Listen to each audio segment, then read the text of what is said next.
আসসালামু আলাইকুম, সকলকে স্বাগতম জানাচ্ছি। আজকের এই ভিডিওতে আমরা কৃষিগুচ্ছ ভর্তি পরীক্ষা 2025-2026 সেশনের ভর্তি প্রক্রিয়া নিয়ে আলোচনা করব। এই ভিডিওতে আমরা দেখাবো তোমরা কিভাবে অনলাইনের মাধ্যমে নিজেদের আবেদন প্রক্রিয়াটি সম্পন্ন করতে পারো। অনলাইনে আবেদন কিন্তু গতকাল রাত 12টা হতেই কিন্তু শুরু হয়ে গিয়েছে। তো প্রথমেই তোমরা চলে আসবে কৃষিগুচ্ছ ভর্তি পরীক্ষার যে অফিসিয়াল ওয়েবসাইটটি রয়েছে akas.edu.bd, এই ওয়েবসাইটে। এই ওয়েবসাইটটির লিঙ্ক এই ভিডিওর কমেন্টে পিন করা থাকবে। তো প্রথমে আমি আরেকটা বিষয় তোমাদের জানিয়ে দিচ্ছি, সেটা হচ্ছে অ্যাডমিশন ক্যালেন্ডার সম্পর্কে। তোমরা যারা এইবার অ্যাডমিশন পরীক্ষার্থী রয়েছে তোমাদের জন্য একটি পূর্ণাঙ্গ অ্যাডমিশন ক্যালেন্ডার আমরা তৈরি করেছি। এইখানে কোন কোন বিশ্ববিদ্যালয়ের ভর্তি পরীক্ষার আবেদনের সময়সীমা কতদিন পর্যন্ত অবশিষ্ট রয়েছে, কোন ভর্তি পরীক্ষার কোন ইউনিটে কত তারিখ অনুষ্ঠিত হবে সেই সংক্রান্ত ইত্যাদি ডিটেলস এখানে কিন্তু দেওয়া রয়েছে। অর্থাৎ পূর্ণাঙ্গ একটি অ্যাডমিশন ক্যালেন্ডার আমরা তোমাদের জন্য তৈরি করেছি।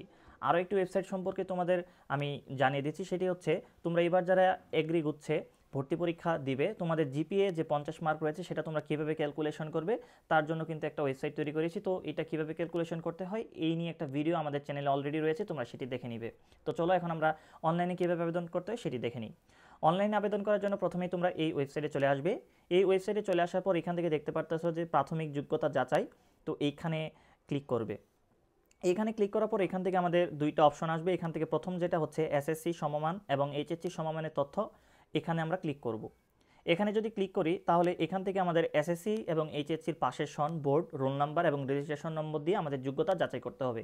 তো এখানে যে ইনফরমেশনগুলো চাওয়া হয়েছে সেগুলো আমরা এখন পূরণ করব। তো এখান থেকে আমাদের এসএসসি এবং এইচএসসির ইনফরমেশনগুলো দেওয়ার পর যোগ্যতা যাচাই করুন এই বাটনে ক্লিক করব। এখানে ক্লিক করার পরপরই কিন্তু এখানে লেখা রয়েছে অভিনন্দন, আপনি প্রাথমিক যোগ্যতা যাচাই সফলভাবে সম্পন্ন করেছেন।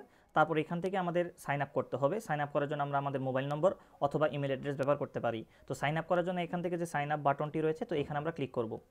এখানে ক্লিক করার পরে এখান থেকে আমাদের মোবাইল নম্বর এবং ইমেল অ্যাড্রেসটি দিয়ে দিতে হবে। মোবাইল নম্বর এবং ইমেল অ্যাড্রেস দেওয়ার পর এখান থেকে আমরা সাইন আপ বাটনে ক্লিক করব। তার আগে আরেকটি কথা বলে নিচ্ছি, সেটা হচ্ছে তোমরা অবশ্যই মোবাইল নম্বর এবং ইমেল অ্যাড্রেসটি সতর্কতার সাহায্যে পূরণ করবে যেন আমাদের এখানে কোনো ভুল ত্রুটি না হয়। তারপর আমরা এখান থেকে সাইন আপ বাটনে ক্লিক করব। তো আমরা আমাদের যে ইমেল অ্যাড্রেস এবং মোবাইল নম্বরটি দিয়েছি সেই মোবাইল নম্বরে কিন্তু আমাদের ওটিপি কোড আসবে। তারপর আমরা এখান থেকে ওটিপি কোডটি বসিয়ে সাবমিট বাটনে ক্লিক করব। সাবমিট বাটনে ক্লিক করার সাথে সাথে কিন্তু এখানে লেখা রয়েছে অভিনন্দন, আপনার মোবাইল নম্বর এবং ইমেল অ্যাড্রেসে পিন এবং পাসওয়ার্ড পাঠানো হয়েছে। তো এখন আমাদের যেই রেজিস্ট্রেশন প্রক্রিয়াটি রয়েছে সেটা কিন্তু কমপ্লিট হয়ে গেল। তারপর এখান থেকে আমরা সাইন ইন করুন এখানে ক্লিক করব। সাইন ইন করার পর এখান থেকে আমাদের পিন এবং পাসওয়ার্ড দিতে হবে, তারপর সাইন ইন বাটনে ক্লিক করতে হবে। আমরা এখানে ক্লিক করব। ক্লিক করার পরপরই কিন্তু এখান থেকে বলা হয়েছে আমাদের নতুন একটি পাসওয়ার্ড সেট আপ করতে হবে। তো এখান থেকে আমরা আমাদের নতুন পাসওয়ার্ডটি সেট আপ করে দিব। তো নতুন একটি পাসওয়ার্ড দেওয়ার পর আমরা এখান থেকে সাবমিট বাটনে ক্লিক করব। সাবমিট বাটনে ক্লিক করার পর আবার কিন্তু আমাদের পিন নম্বর এবং পাসওয়ার্ডটি দিয়ে সাইন ইন করতে হবে। তো আমরা এখান থেকে আমাদের পিন নম্বর এবং নতুন যে পাসওয়ার্ডটি মাত্রই সেট করেছি সেটা লিখে তারপর সাইন ইন বাটনে ক্লিক করব। তো এখানে ক্লিক করার পরপরই কিন্তু আমাদের যে রেজিস্ট্রেশন প্রক্রিয়াটি রয়েছে অর্থাৎ মূল ফর্ম, সেই ফর্মটি কিন্তু এখানে চলে আসবে। এখান থেকে আমাদের আবেদনকারী যে তথ্য অর্থাৎ আমার নাম, পিতামাতার নাম ইত্যাদি ইনফরমেশন কিন্তু এখান থেকে শো করবে। তো আমরা এখান থেকে প্রত্যেকটা ইনফরমেশন চেক করব। তো এগুলো যদি ঠিক থাকে তাহলে আমরা এখান থেকে পরবর্তী পৃষ্ঠায় যান এই বাটনে ক্লিক করব। তো পরবর্তী পৃষ্ঠায় ক্লিক করার পর এখান থেকে আমাদের কোটা নির্বাচন করতে হবে। আমাদের যদি কোনো কোটা প্রযোজ্য থাকে তাহলে আমরা কোটা এই বাটনে ক্লিক করব, আর যদি কোনো কোটা প্রযোজ্য না থাকে তাহলে এখানে প্রযোজ্য নয় যেটা রয়েছে তো এখানে ক্লিক করা থাকবে। তারপর এখান থেকে আমরা সংরক্ষণ করুন এবং পরবর্তী পৃষ্ঠায় যান এই বাটনে ক্লিক করব। তারপর এখান থেকে আমাদের প্রশ্নপত্রের ভাষা নির্বাচন করতে হবে, অর্থাৎ আমরা কোন ভাষায় প্রশ্নটি অর্থাৎ আমাদের ভর্তি পরীক্ষা অংশগ্রহণ করতে চাচ্ছি। এখান থেকে ইংলিশ এবং বাংলা রয়েছে, তো এখান থেকে আমরা বাংলা এটা সিলেক্ট করে দিব। তারপর এখান থেকে আমাদের আবেদনকারীর ঠিকানা অর্থাৎ আমাদের ঠিকানাটা এখান থেকে লিখে দিতে হবে। তারপরে তো এইখানে আমি আমার ঠিকানাটা লিখে দিচ্ছি। তো বর্তমান ঠিকানাটা এখানে লিখে দেওয়ার পর আমরা এখান থেকে সংরক্ষণ করুন এবং পরবর্তী পৃষ্ঠায় যান এই বাটনে ক্লিক করব। তারপর এখান থেকে আমাদের পরীক্ষার কেন্দ্র নির্বাচন করতে হবে। আমরা অনেকে মনে করি যে এইটা হয়তো বা আমাদের যে বিশ্ববিদ্যালয় রয়েছে সেই বিশ্ববিদ্যালয়ের চয়েস লিস্ট, আসলে মূলত পক্ষে এটা না। এইটা হচ্ছে আমরা যে পরীক্ষা কেন্দ্রে ভর্তি পরীক্ষায় অংশগ্রহণ করতে চাচ্ছি সেই পরীক্ষার কেন্দ্রের লিস্ট এখানে দেওয়া হবে। তো এখান থেকে আমাদের প্রথম পছন্দ, দ্বিতীয় পছন্দ, এইভাবে আমরা আমাদের কাছের লোকেশনের যেই এক্সাম সেন্টারটা রয়েছে সেটা কিন্তু এখান থেকে আমরা চয়েস করে দিব। তো এখান থেকে আমি প্রথম পছন্দ হিসেবে বাংলাদেশ কৃষি বিশ্ববিদ্যালয় ময়মনসিংহ এটাকে চয়েস করে দিব। এভাবে আমরা 9টা যেই পছন্দ রয়েছে সেটা কিন্তু এখান থেকে ফিল আপ করে দিব। তো এখান থেকে আমাদের যে পছন্দ কমপ্লিট রয়েছে কেন্দ্রের জন্য, তো এগুলো দেওয়ার পর আমরা এখান থেকে সংরক্ষণ করুন এবং পরবর্তী পৃষ্ঠায় যান এই বাটনে ক্লিক করব।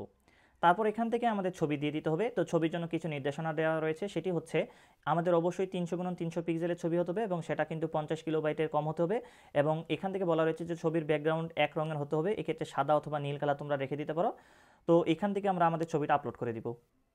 তো আমরা আমাদের ছবিটি আপলোড করার পর এখান থেকে সংরক্ষণ করুন এবং পরবর্তী পৃষ্ঠায় যান, এই বাটনে ক্লিক করব।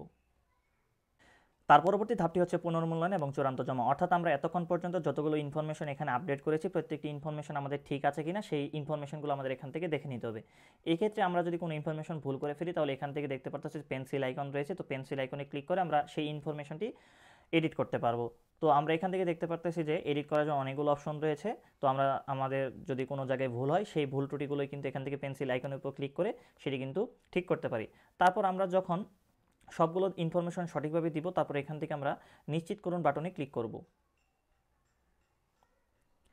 নিশ্চিত করার পর এখান থেকে আমরা দেখতে পাচ্ছি যে চূড়ান্ত জমা দেওয়ার পরে আপনি রেজিস্ট্রেশনের শেষ দিন অর্থাৎ 15 ডিসেম্বর পর্যন্ত কিছু তথ্য পরিবর্তন করতে পারবেন।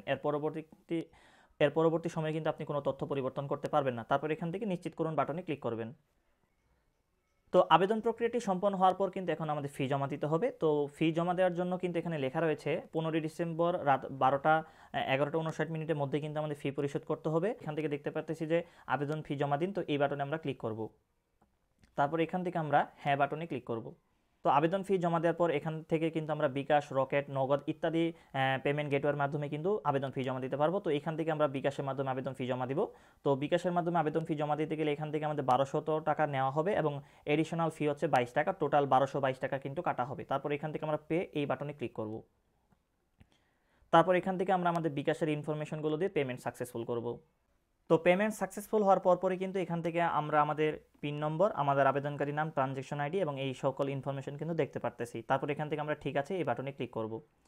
ঠিক আছে বাটনে ক্লিক করার পরপরই কিন্তু এখান থেকে আমরা যে আবেদনটি করেছি চাইলে কিন্তু সেই আবেদনপত্রটি ডাউনলোড করে রাখতে পারি। তো আবেদনপত্র ডাউনলোড এই বাটনে আমরা ক্লিক করব। এখানে ক্লিক করার পরপরই কিন্তু আমরা আমাদের আবেদনপত্রটি দেখতে পারতেছি। এখানে আমাদের যে ইনফরমেশনগুলো আমরা ফিল আপ করেছি সেই ইনফরমেশনগুলো দেখা যাবে, আমরা কত তারিখে পেমেন্ট করেছি সেটা এবং আমরা কোন কোন পরীক্ষা কেন্দ্র চয়েস করেছি সেই পরীক্ষার কেন্দ্রটাও কিন্তু এখান থেকে দেখা যাবে। তো এই ছিল মূলত পক্ষে কৃষি গুচ্ছ ভর্তি পরীক্ষার জন্য আমরা কিভাবে আবেদন প্রক্রিয়াটি সম্পন্ন করতে পারি। তো এখন আমরা চাইলে এখান থেকে কিন্তু যে কোনো তথ্য আপডেট করতে পারি। তো তথ্যগুলো আপডেট করার জন্য এখান থেকে দেখতে পারতেছি ড্যাশবোর্ডের নিচে তথ্য আপডেট বাটন রয়েছে, তো এখানে আমরা ক্লিক করব। এখান থেকে ক্লিক করার পর চাইলে কিন্তু আমরা এখান থেকে আমরা আমাদের ছবি, আমাদের ইমেল অ্যাড্রেসটি কিন্তু আমরা চেঞ্জ করতে পারি এবং মোবাইল নম্বরও কিন্তু আমরা চেঞ্জ করতে পারি। তাই তোমরা যদি কখনো ভুলে মোবাইল নম্বর অথবা ইমেল অ্যাড্রেস যদি ভুল করে ফেলো এবং বা ছবি যদি পরিবর্তন করতে চাও তাহলে কিন্তু তোমরা চাইলে এই ছবি এবং ইমেল অ্যাড্রেস এবং মোবাইল নম্বর কিন্তু পরিবর্তন করতে পারবে। তো তোমরা যারা নতুন আছো অবশ্যই আমাদের চ্যানেলটিকে সাবস্ক্রাইব করে নেবে পরবর্তী যে কোনো বিশ্ববিদ্যালয়ের সার্কুলার অ্যানালাইসিস এবং আবেদন প্রক্রিয়া সম্পর্কে জানতে। এবং তোমরা চাইলে জয়েন করতে পারো আমার টেলিগ্রাম গ্রুপে। এই টেলিগ্রাম গ্রুপে তোমরা তোমাদের বিভিন্ন বিষয় সম্পর্কে জানতে পারবে। এখান থেকে তোমরা প্রশ্ন করলে আমরা এখান থেকে উত্তর দিয়ে দিব। সো আজ পর্যন্ত সকলের জন্য শুভকামনা রইল।